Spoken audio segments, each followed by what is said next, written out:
咁就會教導大家啦點樣去報讀4年制嘅 JUPAS 嘅。咁啊，留意呢個4年制嘅 JUPAS 啦，就係 for DSE 即係新學制334嘅同學嘅。咁首先啦，同學可以去到 JUPAS 嘅主網頁嘅。咁 JUPAS 嘅主網頁啦，咁我哋會見到啦，有3年制同4年制。咁麻煩4年制嘅同學啦，即係 DSE 嘅同學，一定要 click 翻4年制 4 year curriculum 嗰度嘅。咁啊，當然啦，呢個網頁我哋係可以選用中文或英文，不過報名嘅過程啦，全部都係要用英文嘅。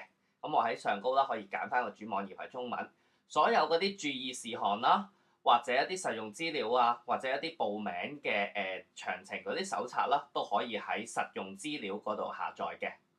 咁啊，同學啦，如果想登記網上聯招系統嘅話啦，咁可以 click 入右邊呢個位置。入到去之後，咁由於我哋係未註冊嘅，咁所以我哋係可以 click 翻 register， 咁去註冊翻2012嘅報名嘅。跟住我哋就可以喺呢個版面啦，咁就打翻大家嘅個人資料。咁我就用一個假嘅 account 去示範嘅。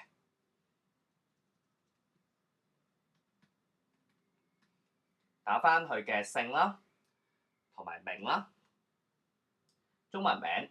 假設我係冇中文名，咁可以 click 翻呢個位置。性別同埋你有冇香港身份證。打翻大家嘅身份證號碼。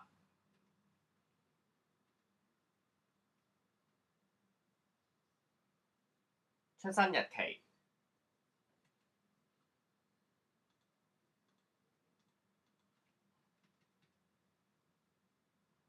屋企電話號碼。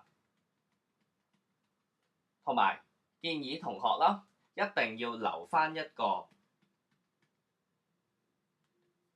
手提嘅電話號碼。咁點解要留翻一個手提電話號碼啦？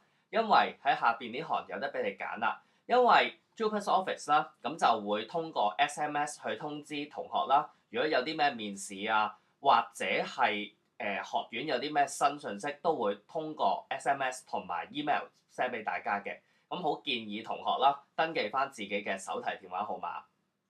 咁下邊嗰度啦，我哋打翻係 local applicants， 即係本地嘅同學，打翻你自己屋企嘅地址啦，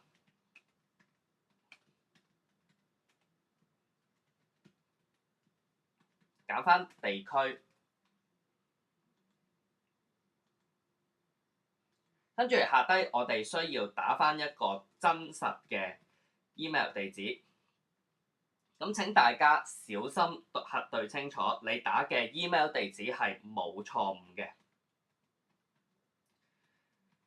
因為啟動嘅密碼啦，將會係 send 俾你啱啱打落去嗰個 email 地址嗰度嘅。請大家小心填寫。下低啦，咁亦都需要揀翻一個登入名稱嘅 login name 嘅。咁啊，我首先打翻一個名稱先。咁啊，可以撳後邊呢個掣 check availability， 去 check 究竟我哋呢個嘅登入編號啦，究竟有冇人用咗？咁我而家 check 咗係可以用嘅。跟住喺下低打翻你嘅 password，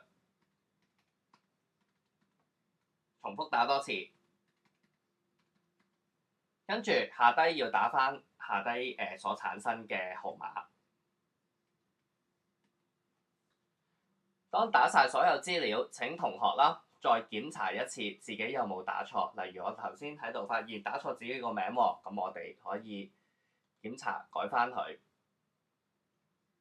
檢查清楚，如果真係冇問題啦，咁可以喺右下角嗰度撳 Create Account。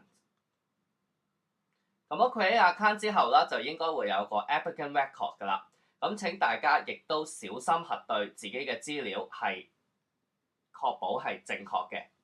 咁如果冇問題，可以撳 confirm。如果再想更改嘅話，可以撳 modify。咁同學啦，我 check 過已經冇問題啦，咁我可以撳 confirm 嘅。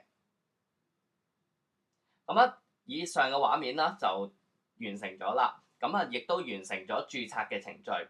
咁啊，跟住就可以去到下一步，不過喺下一步之前啦，咁大家就需要去翻自己嘅 email account 啦，去 check 翻我哋嘅啟動碼，咁先至可以去 log in 嘅。咁啊，第一部分嘅教學去到呢度。